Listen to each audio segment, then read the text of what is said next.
Alright, sir. Is there more fish in this tank? How many fish?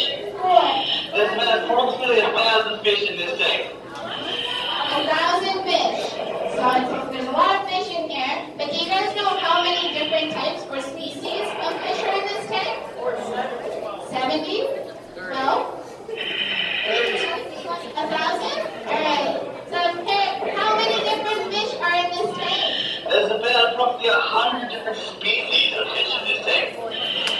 So this actually makes it the most biodiverse tank at the aquarium. So basically, it's 1/10 of different types of fish, which is pretty cool. So, Kurt, what is your favorite fish in this tank? One of my favorite fish is going to be the unicorn fish. It has a horn on its head, and nobody knows why. It's a mystery of the unicorn. It's definitely a mystery, that's for sure.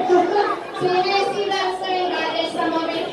We got little horns on the side of that. And Kurt, do you have any other favorite fish? Yes, so there's this black fish with yellow stripes.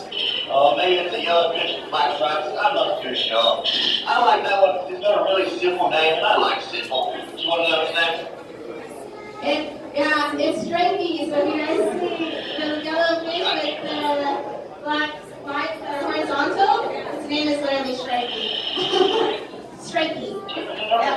So not really original. And then we also do have pufferfish in this tank, which are my favorite.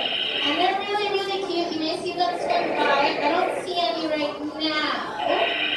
But they're usually in the corners. They're not hiding out. And do you guys know why they're called pufferfish? Do you guys know why they're called pufferfish?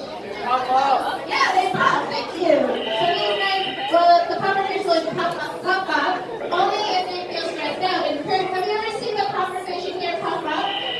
Not the ones in here, no. Yeah, so these guys are definitely not stressed out in here. They're pretty cute. And they do carry a poison, so we wouldn't just